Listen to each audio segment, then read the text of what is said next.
Hello po mga kapuyats! Welcome to our Excel 101 series, ang playlist para sa mga gustong matuto ng Excel and Analytics as well as other productivity tools sa MS Excel. And as I usually say, most of the functions and formulas na dinidiscuss natin, kung hindi man lahat, ay applicable din po sa Google Sheets. And you are watching Puyatola po, ang channel para sa mga puyat sa gabi at puyat pa rin sa umaga. And this is your Ate Maggie. To stay up to date po, tuwing may bago tayong video na i-upload, pakiclick lang po ang subscribe button and hit that bell to get notified. So kung mapapansin niyo po, this is titled Useful Excel Functions for Virtual Assistants Part 2B. The reason why nagkaroon tayo ng Part 2B is because when we recorded what's supposed to be Part 2, we ended up with almost 2 hours of video kasi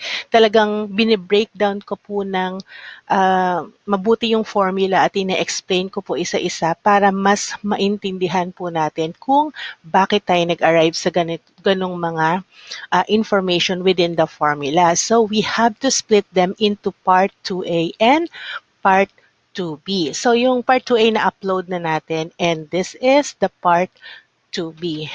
Okay, so dun sa ating part 2A, na-discuss na natin ang duplicates, lookup, get text from images and PDF, and we introduced you to OneNote, and also all types of sorting that we have in our list. So marami pang mga sorting techniques na pwede nating ma-utilize. So we just need to experiment depending dun sa ating data. So for this video, ang natira na lang na topics ay combining texts using ampersand and concatenate and splitting text using text to column delimited and fixed and using left, mid, and right functions. So medyo mahaba-haba po yung left, mid, and right functions. Kaya ganun ang nangyari sa video. But anyway, before I proceed po with the first topic, gusto ko lang po i-shout out na mabilis ang Just Kills, Pastry Sweets, and More. This is owned by Pauline and Carlo Madarang. Hello po. Thank you for subscribing and for watching our videos. Sa mga may sweet tooth dyan, mga mahihilig sa sweet, sa mga baked goodies, check nyo po ang kanilang Facebook page, Just Kills, Pastry, Sweets, and More. So, yan. So, na-try ko na sa kanila yung kanilang pandesal, yung kanilang banana loaf. Na-try ko na rin po yung choco butternut nila na loaf. Yan, gusto ko matikman to, yung kanilang egg pie tsaka crab roll. So, pag natapos ng ECQ, bibili ako niyan. Kung gusto niyo po makita ang kanilang whole line of products, visit niyo lang po ang kanilang Facebook page, Just Kills, Pastry, Sweets, and More. So let's proceed to the second part ng part 2. Grabe. Okay. Ano ba yung ating i-discuss ngayon is joining or combining values. So there are two ways to combine values. Depende kung anong gusto mo. Ang una naman is and. Ito gamitin natin is concatenate. So pag ito, insert ako ng isa. Yan. Ang OC, yan.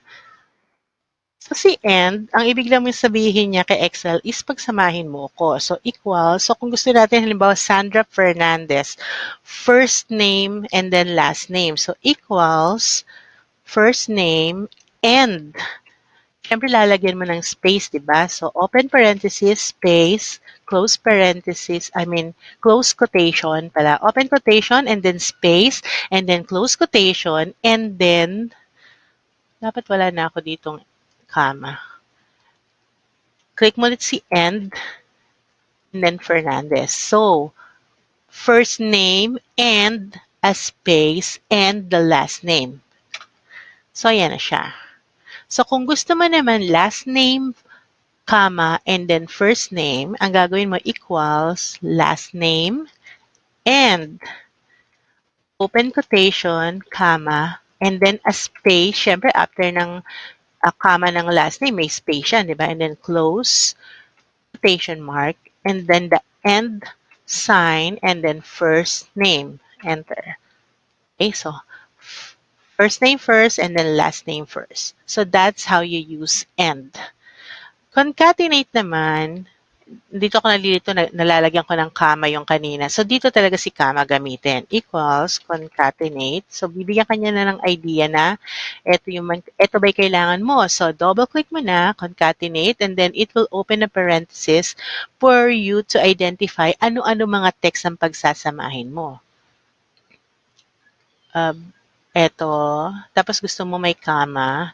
So, comma, open quotes, comma, space, open quotes, and then comma, East Olympia, comma, and then comma ulit and space. Ang separator kapag concatenate ay yung sign ng comma. Dito naman sa kabila is yung end sign or yung ampersand. It also acts as the separator itself na. And then after ng state, lagyan natin ng space bago yung zip code. So yan. So concatenate, tapos i-arrange mo separated by comma kung ano-ano ba yung mga kailangan mong i-join together. Okay. The problem is, merong space dito kay Avenue at dito kay East Olympia. So, mamaya ayusin natin yan. So, pag dinrag mo dito yung formula, it will be joined together. Dito rin. Bawa yan. Or kung gusto mo naman first name, yan. So, yan. Nag-join na siya. So, pero what if merong space na ganito na sobra? So, you can put a trim saan, sa umpisa. Ibig sabihin, kapag may mga sobrang spaces sa umpisa o sa hulihan nung anuman sa mga gino-join mo na cell values, tanggalin niya. Pero may space ka pa ring matitira. Bakit? Kasi dun sa concatenate mo, after ng comma, meron kang i-declare na space. So, bukod dun sa space na yon, wala na siyang iba pang space na ipapakita sa'yo. Enter. So, ayan na siya. Ba? So, kanina, eto, di ba? So, palitan nga natin to. Dito natin ilagay para makita mo. So, ano yun? Trim. Ibig sabihin, sinasabihan mo si Excel na pagkatapos niya pagsama-samahin, yung mga values na yun ay itrim niya sa kung saan man may mga sobrang spaces. Enter. Yan. So, notice yung difference, di ba? Yan. So, nasa sayo naman yan. Kung gusto mo bang first name first, last name first, or gusto mo bang itrim, or pwede rin naman na halimbawa pinag-join mo sila. So, hide ko muna to. So, pwede rin naman na ganito, binigyan ka ng listahan na all caps yung mga values, tapos gusto mo siyang pag-joinin, at the same time, ayusin yung kanyang case, pwede mo na siyang gamitan. Bawa ito, Sandra and space, and Fernandez. So, pagduduktungin niya yan. So, lagyan mo na siya ng proper sa unahan. So, pakita ko na lang dito sa kabila para may comparison. So, yan yung formula. Lagyan nyo ng proper sa umpisa. If you want them in proper case, or sinatawag natin na capital yung start ng word, yan siya. Then, kung halimbawa, ito naman, gusto nyo, small letter lahat, edi lower, Sandra, and space, and Fernandez, close parenthesis. Oops.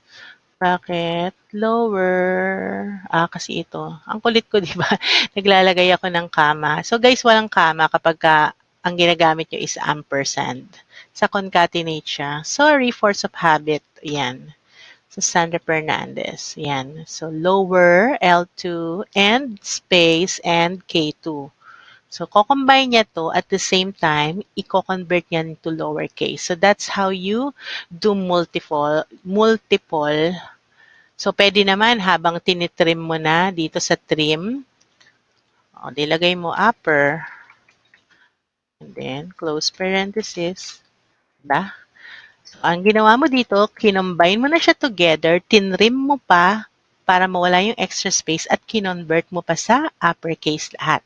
So, all in one formula. So, that's how you create formula in Excel. Kung may mga iba ka pang pwedeng gawin sa kanya at isama dun sa same formula, pwede mo nang gawin. Okay? So, eto na. Dito na tayo sa splitting values in column. So, ang una kong i-discuss muna is yung text-to-column function kasi medyo madali lang siya and instant. This is a one-time type of operation na halimbawa, kailangan mong magdagdag ng information dito sa baba, kailangan mo siyang ulitin. So, for example, ito, all you wanna do is highlight this, go to data, text to column. So, paghihiwalayin natin siya, ano ba ang nasa pagitan ng first name and last name? A space. So, we will first use delimited next, and we will define kung ano yung naglilimit sa kanila, nagde-delimit. Meaning, ano ba yung nagsiseparate dun sa mga text na gusto mong paghiwalayin. In this case, meron tayong space. Click mo sa space and then next. So, notice na meron nakalagay dito, treat consecutive delimiters as one. So, kung dalawa yung space sa pagitan nila, iti-treat niya lang yun as isa. And then, next. And then, you have an option na by default kasi, tatabunan niya yung original mong data at ipapalit niya yung unang column ng in-split mo. But you have an option to choose saan mo gustong lumabas yung resulta. So, click this and then highlight mo kung saan mo gustong mapunta yung unang entry. Okay, so pag wala kang pinili, matatabunan niya lang yung original. Okay, so eto na siya. Naghiwalay na silang dalawa. Notice na naiwan ko si Chris Cruz. Iniwan ko talaga siya. So this function is not like the formula na pwede mong i-drag tapos susunod na siya. Hindi. Pag dinrag mo to, makukuha niya yung nasa ibabaw. So if you wanna split Chris dahil nakalimutan mo siya, you have to do another text to column na function para sa kanya. Hindi mo pwedeng basta i-drag lang. This is a one-time thing. Isang beses mo lang siya pwedeng i-apply sa listahan mo and that's it. Okay? Next naman is sa address.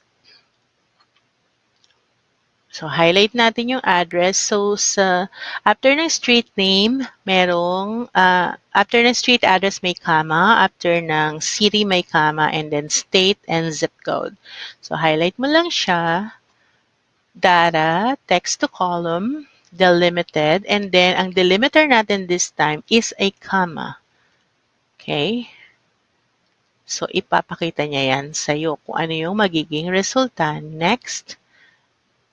Tapos, pag hindi mo to pinalitan, matatabunan niya ito. Tapos, mapupunta dito yung unang column na in-split mo, which is ito.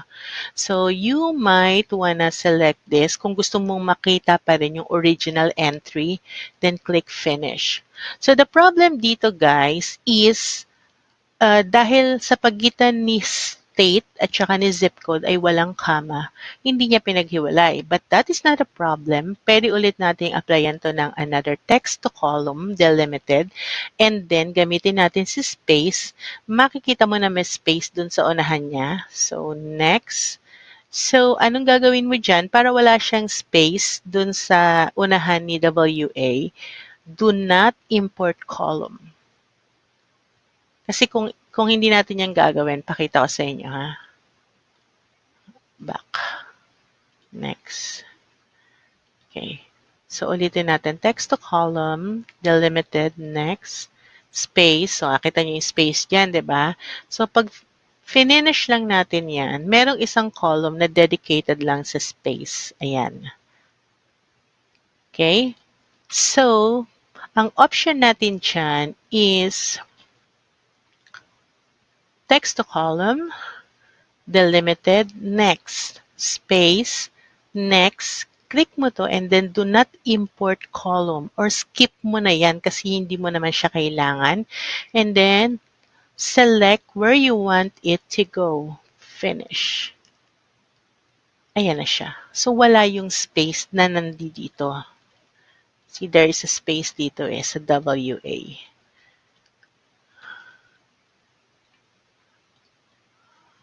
Yan o. Ito nyo, mayroong space dyan. So, dito, wala. Okay? So, that's how you select which column remains. Okay? So, that's text to column. Next naman. So, eto naman, comma naman yung delimiter. So, text to column, delimited, next, comma. Tapos, may space dito. So, pwede kang magdalawa. Kasi kapag hindi mo ginamit si space, next, tapos itong result mo, magkakaroon ng space. Tingnan mo dito. Finish. So, si Sandra, yung first name ay may space. Bakit? Kasi i-split niya yung characters dun sa comma. Pero hindi niya tatanggalin si space. So, what you can do is put two delimiters. So, text to column. So, guys, yung pipiliin nyo talaga, depende. So, makita mo, di ba? May space siya dun sa unahan ng first name. But when you click space, bigla siyang nawala. Next. Up. Select. Finish. So, wala siyang space. So, yung paglalaro niyo talaga sa text-to-column parameters depende sa itsura ng inyong data. Okay? Dito naman. Ito naman, numbered. So, highlight mo siya. Kanina pinakita ko na sa inyo paano tayo mag-skip. So, space in between nila, delimited by a space. Tapos may numbers, di ba? Next. Etong numbers, do not import. And then select. Finish. So, in-split niya yung information and dinwrap niya yung numbering. The same thing dito rin. Pwede mo siyang gawin. Delimited, next, space, next. Ito, do not import. Then, select where you want to display. Finish. Yan. So, pwede mo siyang i-leave out. This is another example of a different delimiter. So, text to column, delimited, and then, hindi siya tab, hindi siya semicolon, hindi siya comma, hindi siya space. Click mo si other and then i-define mo kung alin yung separator. At this time, gusto nating makita yung name at saka yung domain. Next.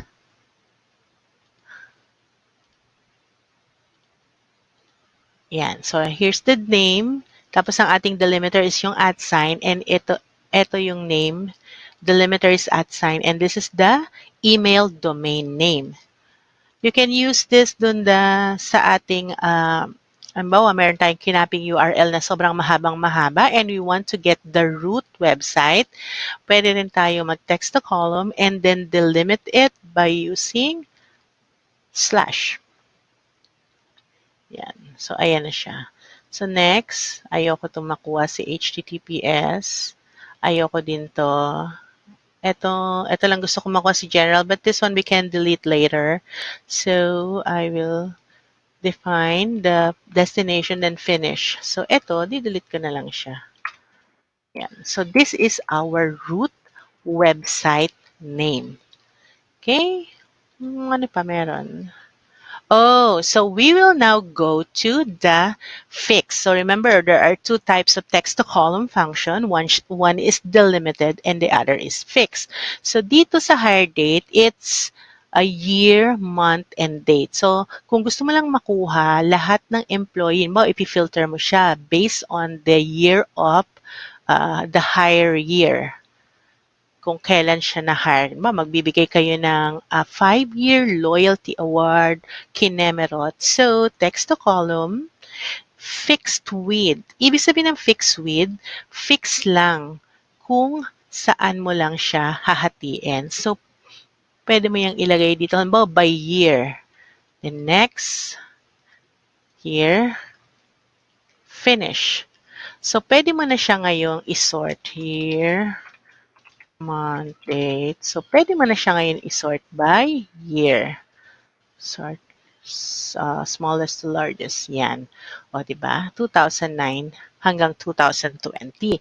But what if gusto mo siyang split yung month, day, and year, month, and day. So, highlight mo to, click mo si text to column, fixed width, next, next, back tayo. So, umobra naman ako. So, 2019, and then, hatiin ko pa siya dito. So, you can choose as many as you want. Then, next. So, ayan na yung magiging hatian niya. Papakita niya sa'yo. Then, click mo dito, finish. O, diba? So, meron ka ng breakdown ng year, month, at saka date ng hiring. Halimbawa, magbibigay kayo ng mga anniversary kineme. So, sort mo to, smallest to largest. So, ngayon ay 8. So, dalawa ang mag-a-anniversary na empleyado nyo na hire noong August, keme-keme. So, yan. So, what else? Ito, ganyan din. Pwede rin dito. Ito yung employee ID. So, yung nasa unahan niya is yung department. Yung nasa kanan niya yung ID number. So, go to text to column. Fix with. Next. Ayan na siya. Meron na siyang hatian. Pero gusto ko dito kasi ayoko nung space. Next. Next. Ayoko to. Do not import. And then, select saan siya mapupunta. Dito, finish. So, yan. So, itong kanilang department, ito kanilang ID. So, lagyan natin ang header, department, ID number. So, ngayon, pwede mo na silang isort by department. So, yan. Lahat ng mga nasa AM department, mga HR, ayan. 'Di ba? So, ang laking tulong niya in a click. But again, this is a one-time process. So, sa isang list, gagawin mo so isang beses, ayun na siya. Kung may idinagdag ka dun sa list, you have to repeat the function. Okay?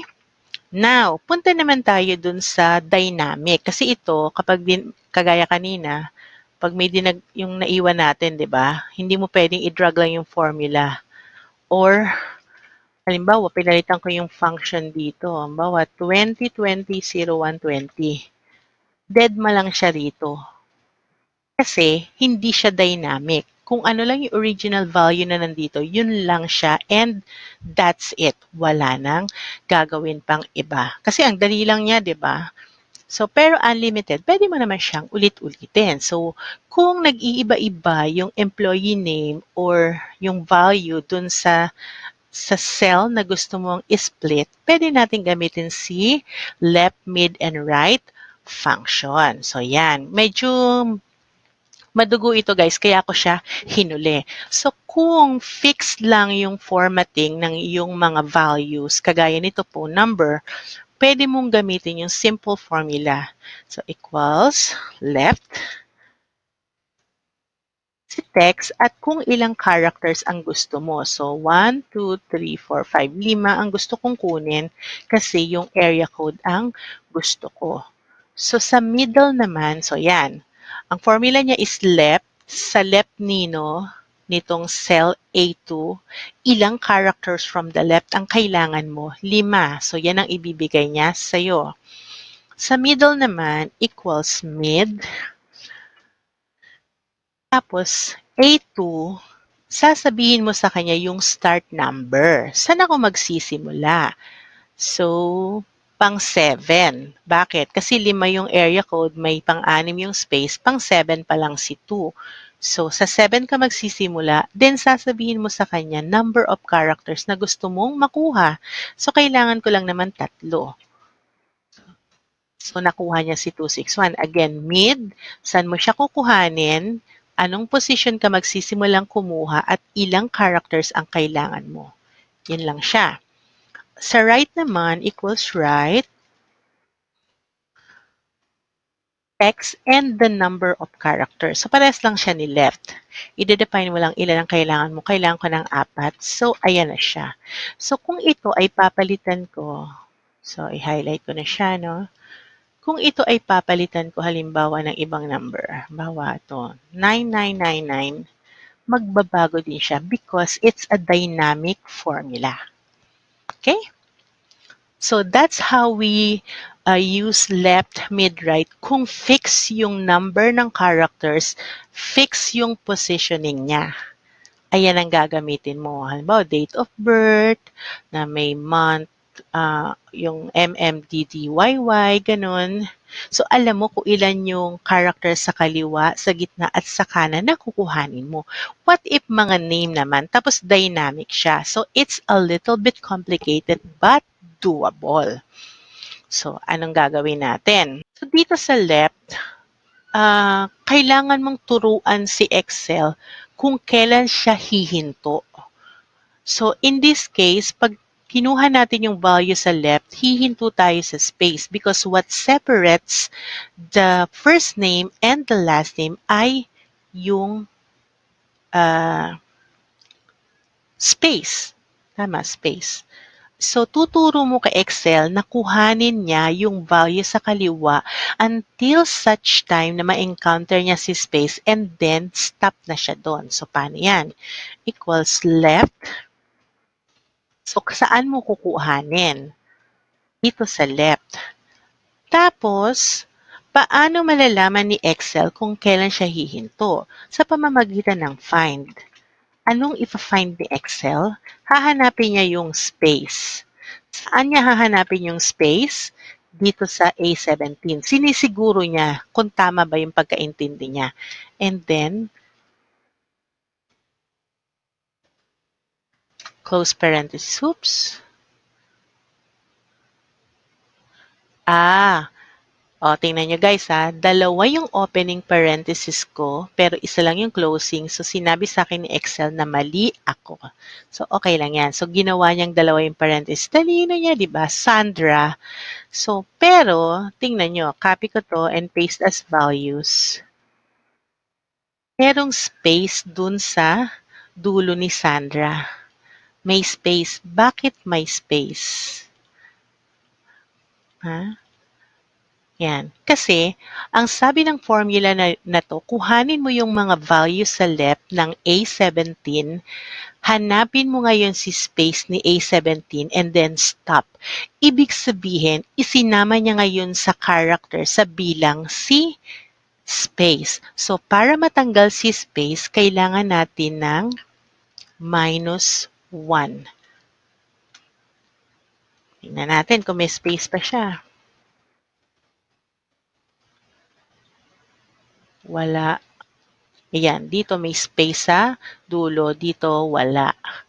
Yan. So, that tells Excel na huminto na siya pag na-encounter niya na si space pero bawasan niya ng isa, which is si space yung ibabawas niya. Kasi yung bilang niya is from left to right. So, kung babawasan mo siya ng isa, magbabawas siya ng isa sa kanan niya. So, that's how you get the left. So, si right naman, paano mo siya hahanapin? Equals right. Tapos, sa A17 mo kukunin si right. Tapos, kailangan niya munang malaman kung ilan ba yung length ng entire cell contents. Si length ni A17 ay babawasan niya daw ng kung ilan man yung makikita niyang character before ng first space or before ng space ni A17. So, define natin So, sabi niya sa right, kuhanin mo daw sa right, alin ang kukunin niya sa right? Yung entire na bilang, ibabawas mo dun kung ilan yung characters mula dun sa space bago niya ma-encounter si space. So, Fernandez. So, biyakin natin to, no? So, length ng A17 equals, ang length niya ay 16.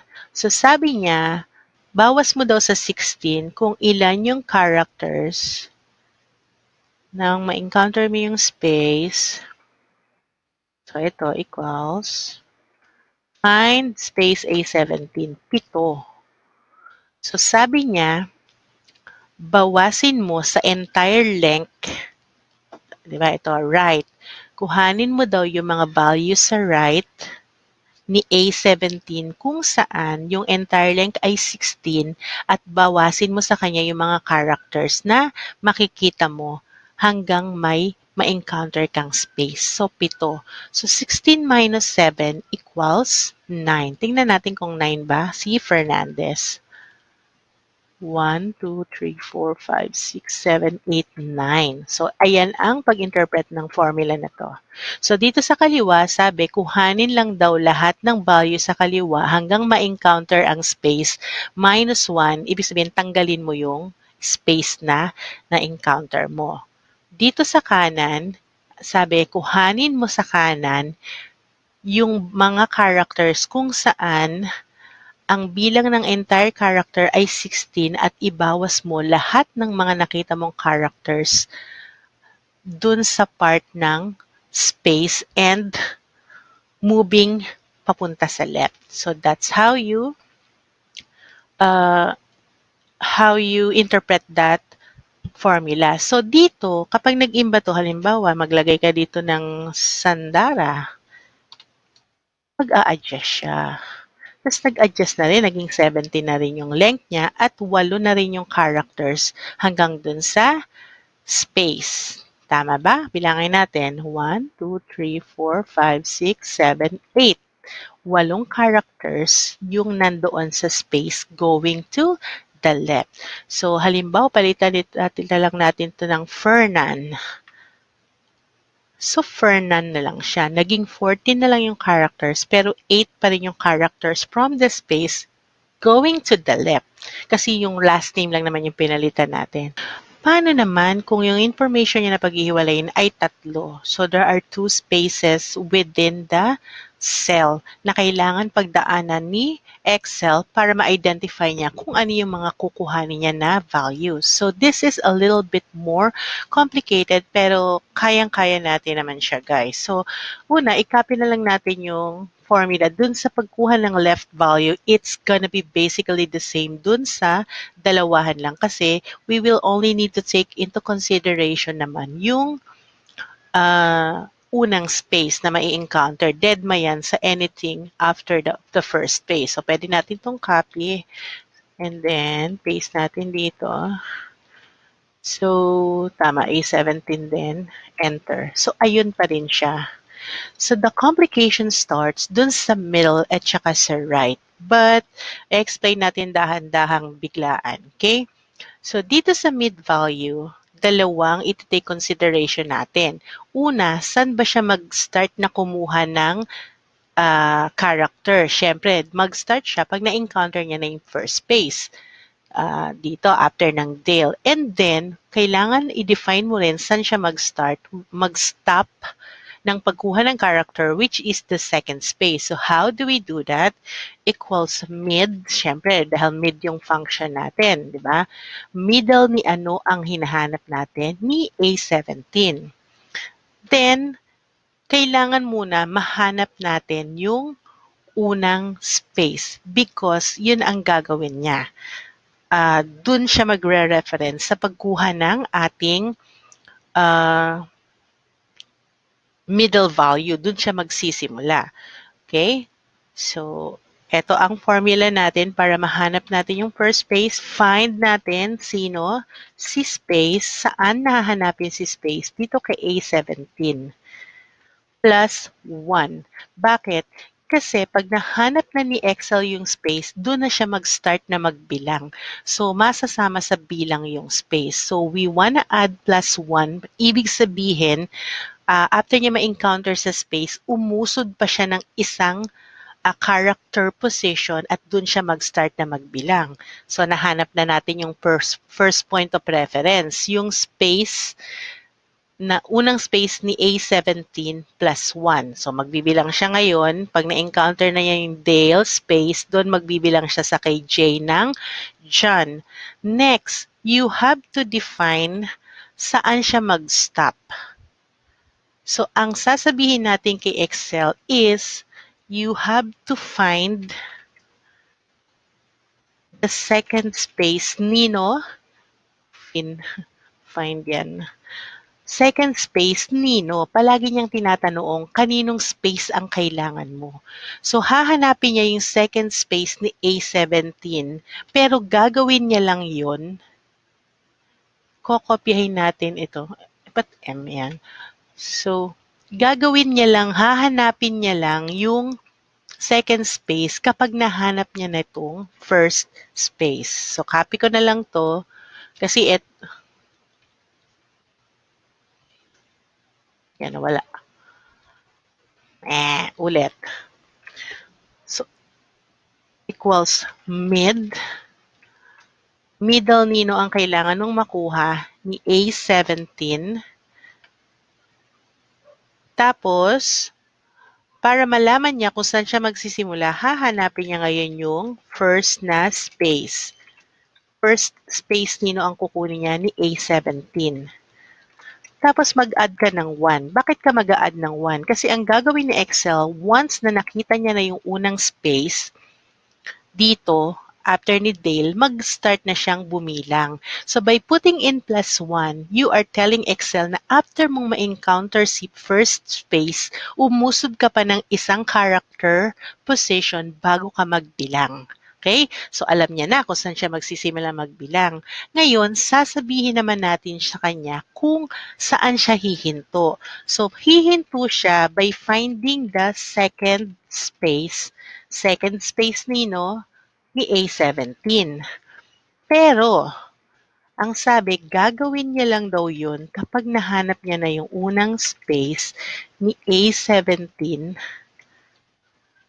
So, pansinin nyo, kinopya lang natin yung formula na to. Find space A17 plus 1. So, ibig sabihin, gagawin ni Excel tong find the second space after after it finds the first space. So, itong formula na to. So, pareha sila, di ba, nung unang formula. So, kapag nahanap niya na yung first space, bawasan niya ngayon ng isa. Bakit? Kasi yung character position na i-indicate niya kasama yung second space. So, ayaw nating isama si second space dun sa end result. Okay? Tapos, pag nahanap niya na ngayon yung second space, that's the time na ima-minus niya yon at hahanapin niya ngayon yung value. So, dyan. So, tingnan nga natin kung may space tayo makikita kay dyan. So, may space ba sa unahan? Wala. Sa hulihan? Sa hulihan, tsaka sa unahan, walang space. So again, umpisa natin. So, we are trying to tell Excel dito sa unang formula na to na hanapin mo yung unang space at umusod ka pa ng one character position at dun ka mag-start magbilang. Second, sasabihin niya ngayon na hanapin mo yung second space kapag nahanap mo na yung first space, tapos bawasan mo ng isa. Kasi para hindi na masama yung second space dun sa kukuhanin niyang characters. And that's the only time na i-deduct niya lahat ng mga positions na na-identify niya dun sa total characters na kukunin niya. Okay, so palitan natin to halimbawa, Dale, Daryl, halimbawa, mag-iiba ba? Maiba si Daryl pero si John hindi gumalaw kasi wala naman siyang pakialam kung gaano kahaba yung name mo. Ang pakialam niya lang nandoon sa reference ng first and last na space. So galing, 'di ba? So medyo mahaba yung formula pero once na natutunan niyo siya gamitin, very powerful siya. So applicable ba siya sa lahat? Yes. So, hindi lang yan sa name applicable. Baka halimbawa, meron kang year, make, model ng vehicle. Halimbawa, 2020 Hyundai Starex. Tama ba? May ganito ba si Starex? O, 2020, yun day, di ba, umusod siya. Hindi lang siya sa name applicable. So ngayon, dito naman tayo sa pagkuha ng right na value. So, nakuha na natin si first, si left by referencing the first space. Nakuha na natin si mid by referencing the first space and finding the second space. Si right naman, ang reference lang natin dito is yung second space. So, what are we gonna do with the right? So, ito yan. So, si right, kukunin niya daw sa right, alin? Sa A17, kukunin niya. Pero bago niya kuhanin, bibilangin niya muna kung ilan characters meron itong lahat. So, itong len, papakita ko sa inyo. Pag nakuha niya na kung ilang characters silang lahat, idededuct niya ngayon dito yung unang space, lahat ng value sa ma-encounter niya sa space, sa unang space ng A17 at pati na yung mga values bago niya na-encounter yung second space ni A17 plus 1. Bakit may plus 1? Para hindi masama yung space dun sa bilang. Ay, bakit? Oh, kasi kailangan sa plus 1 meron akong closing parenthesis. So, lagyan ko siya. Ay, ko nakakalimutan to. Yan. So, anong sabi? So, try nating i-find si length equals len. Oops, nangyari. Equals len. Yan. So, 19 characters meron sa A17. Ang sabi niya sa right ay, kuhanin mo lahat ng mga values sa right ni A17 kung saan ang length niya ay 19 characters. Tapos, ibawas mo lahat ng characters na nakikita mo bago mo na-encounter yung first space at second space plus 1. Bakit? Kasi yung values dito na-encounter niya, tapos yung second, isasama niya sa bilang ng kukunin niya yung space dun sa last name or dun sa right values. So, kailangan mong lagyan ng plus 1 para dagdagan niya pa ng isa yung tatanggalin niya. So, applicable ba yan? Halimbawa, meron kang 2012 Mercedes-Benz. Tama bang spelling ko? Yan. So, applicable pa din siya. So, ganyan siya ka-powerful. So, ayan, medyo complicated lang yung formula, pero once na naintindihan mo siyang gamitin, it will be a really, really useful na functions. I hope you all guys learn a thing or two from this video. Mabuhay po tayong lahat, mga virtual assistants, mga bayaning puyat. And again, this is your Ate Maggie. Thank you for watching this video and I hope you all stay safe. Have a nice day ahead. Thank you for watching. Bye-bye.